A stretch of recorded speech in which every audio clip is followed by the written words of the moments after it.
I'm continuing the previous video. In this I explain about short circuit ratio.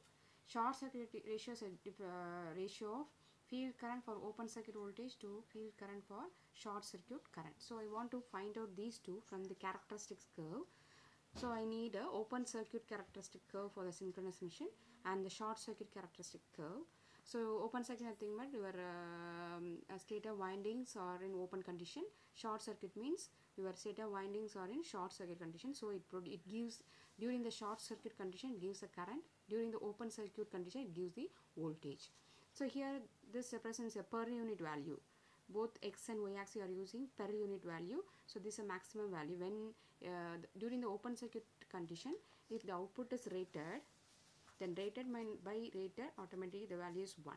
So here the maximum value at which it gives the rated output voltage. So during the open circuit, when it gives a rated voltage, at that time what is the current? That current is called as field current for open circuit voltage. So that is in the numerator. It is given by OFO. So OFO. Then during your short circuit condition at which it gives the rated current, so related to the open field current value. So during the open circuit condition it produces a rated current at the output side. Rated current is given by 1. So rated current divided by rated current value gives you 1. In the y-axis we are taking both per unit current and also voltage. So during open circuit condition the y-axis considered as for voltage. During short circuit condition the y-axis considered for current. So you are running your synchronous machine for short circuit condition. So you are varying your field winding in such a way that it should give the rated current at the output side. At that time what is the field current available? That is called as your field current for short circuit current. Okay, to produce rated current during short circuit, what is the field current you have to give? That is in the denominator. So OFS. Using these two values I can able to find out short circuit ratio. So normally another one formula, so it consists of so many derivation part. After doing the derivation, SCR is equal to 1 by XD. So the XD nothing but it is a synchronous reactance. You have studied about a synchronous reactance in the previous subject. The previous semester you have studied about AC machines. So at the time you have studied about what is synchronous reactance. Okay. For the turbo alternator the value varies from 0.5 to 0.7. For the salient pole it varies from 1 to 1.5. Dear students, now I am going to find out the expression for length of air gap. So the length of the air gap decides the performance of synchronous machine. So for the salient pole machine the air gap is not uniform as it has a projected pole like this. At the center the air gap is large. When it's coming down automatically the air gap is varying. Right? So for the salient pole machine of normal construction and open type slot, that means slot is in open condition, open type slot. That slot here represents stator slots. It represents stator slot like this. So open slot. See here, this is open, this is a slot. So open type slot, this is slot. Okay. Slot we have discussed about semi-enclosed slot, open slot like that we have studied. So open type slot, the value varies from 0.01 to 0.015. That is length of the air gap to pole pitch.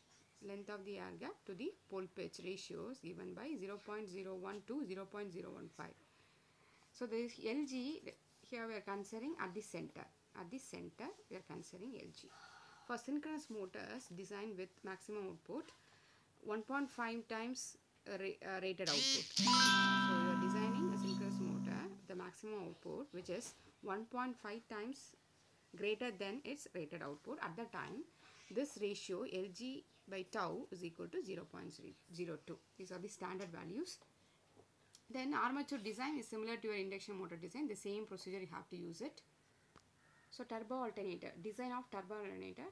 Turbo alternator nothing but non-projected rotor. It has non-projected rotor. That means it consists of the slots on the periphery. So the diameter is less. So it is used for high speed operation and it consists of steam turbine.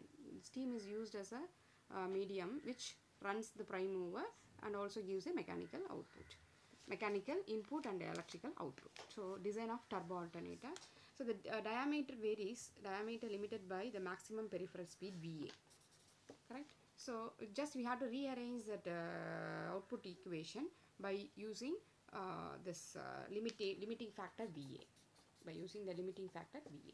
So VA is equal to pi d ns. VA peripheral speed VA is equal to pi d ns, that is 2 pi r ns.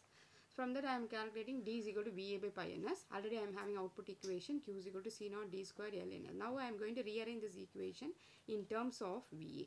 That's all. So C naught is equal to this is the equation. So now d is equal to VA by pi ns. Substitute here VA by pi ns whole square. Then I can and also C naught value you can substitute. So you can get the equation in terms of VA.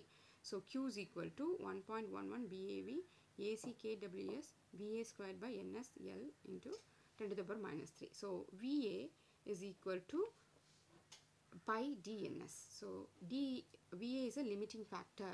Based on VA, we have to select D value and it determines the Q value, correct? So this is the equation. Now you have to remember the new equation for Q. For the AC emission, this is a new equation. The next one is for length of air gap. So for the turbo alternator, this equation is also different. LG is equal to 0.5 SCR. You know how to find out SCR. Short circuit ratio. Using the characteristics curve, you have to find out SCR. And AC, specific electric loading. Tau, pole pitch, 10 to the power minus 3. kg, BAV, kf. You have seen this kg in the first unit. We have studied about kg, gap contraction factor, specific magnetic loading, and kf, form factor. So just rearrange, you can get the equation for LG. So just remember these two equations. So you have to use this equation while we are doing the problem. So in the next video, I will explain the problem. Thank you, students.